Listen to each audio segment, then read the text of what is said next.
আসসালামু আলাইকুম সবাইকে ওয়েটিং নিউজ ইউটিউব চ্যানেলটির পক্ষ থেকে স্বাগতম। আশা করছি আপনারা সবাই খুব ভালো আছেন। যারা যারা 1 থেকে 12তম রয়েছেন তারা কিছুদিন যাবৎ আমাকে ইনবক্সে নক দেন যে স্যার আমরা 1 থেকে 12তম যারা রয়েছি তাদেরকে যেই অর্থাৎ কতগুলো যে আশ্বাস দেওয়া হয়েছিল এনটিআরসি এবং শিক্ষা মন্ত্রণালয় থেকে একটা আশ্বাসও তো আজ পর্যন্ত পূরণ হয়নি।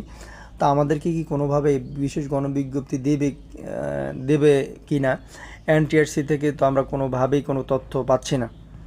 তো তাদের উদ্দেশ্যে বলবো, গতকাল আমরা কিন্তু অফিসে গিয়েছিলাম, আপনাদের অর্থাৎ এই বিষয়টা নিয়ে আলোচনা করেছিলাম স্যারদের কাছে। তো স্যাররা যেটা জানিয়েছে সেটা কিন্তু আপনি যদি পুরো ভিডিওটি দেখেন তাহলে বুঝতে পারবেন। আর যদি চ্যানেলে নতুন হয়ে থাকেন চ্যানেলটি সাবস্ক্রাইব করে আমাদের সাথে যুক্ত থাকবেন, কারণ আমরাই সর্বপ্রথম আপনাদের জন্য আপডেট নিউজগুলো সবার আগে এই চ্যানেলে প্রকাশ করি। বিশেষ করে এনটিআরসি রিলেটেড সর্বশেষ সংবাদ ধরেন, গণবিজ্ঞপ্তি বলেন, তারপর হচ্ছে বিশেষ গণবিজ্ঞপ্তি বলেন, এবং নিবন্ধনের যে বিজ্ঞপ্তি যেটা হয় সেটা বলেন, এগুলো কিন্তু সর্বশেষ আপডেট কিন্তু আমরা এই চ্যানেলে দিয়ে থাকি। আপনি যদি এখনও সাবস্ক্রাইব করে না থাকেন প্লিজ সাবস্ক্রাইব করে আমাদের সাথে যুক্ত থাকবেন। দেখেন, যে আশ্বাসে আন্দোলন স্থগিত করলেন 1 থেকে 12তম নিবন্ধন, এই শিরোনামে কিন্তু 11 তারিখে ফেব্রুয়ারি মাসের 2025 সালে কিন্তু এই খবরটি প্রকাশিত হয়েছিল।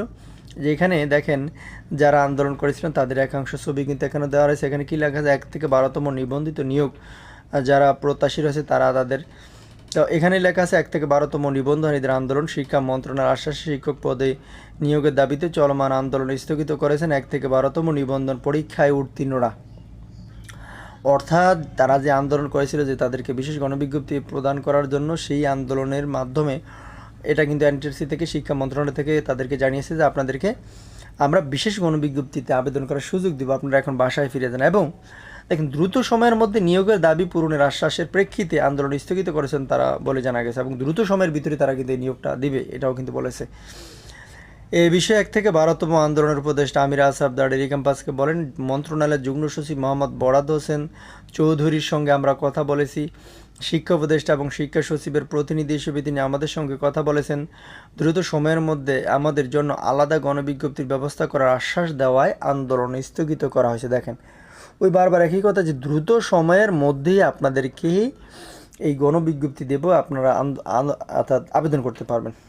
আমির আসাফ জানান, আমরা আমাদের দাবিগুলো যুগ্ম সচিবের কাছে তুলে ধরছি, কেন আমরা নিয়োগ বঞ্চিত হয়েছিলাম সেটি জানিয়েছে। সব কিছু শুনে তিনি দ্রুত আমাদের নিয়োগের ব্যবস্থা করার আশ্বাস দিয়েছেন। আগামী সপ্তাহের শুরুতে এই বিষয়ে অগ্রগতি জানাতে আমাদের যোগাযোগ করতে বলেছেন। আশা করছি এবার 1 থেকে 12তম নিবন্ধনধারীদের নিয়োগ হবে, এবং তারা কিন্তু ফাইনালি বুঝে গেছেন যে তাদেরকে নিয়োগ দিয়ে দিবে। কিন্তু এর আগে মঙ্গলবার সকাল থেকে তারা রাজধানীর শাহবাগে অবস্থান কর্মসূচি পালন করেন। গতকাল সোমবার দুপুরে শাহবাগে সড়ক অবরোধ করলে বেলা 1:45টার দিকে তাদের ছত্রভঙ্গ করে পুলিশ। অবরোধের কারণে যান চলাচল বন্ধ হয়ে গেলে পুলিশ আন্দোলনকারীদের সরাতে লাঠিচার্জ করে। নিয়োগ প্রত্যাশীদের দাবি, এনটিআরসি এখন পর্যন্ত 17টি নিয়োগ পরীক্ষার সুপারিশ করলেও মাত্র 5টি গণবিজ্ঞপ্তির মাধ্যমে নিয়োগ দিয়েছে।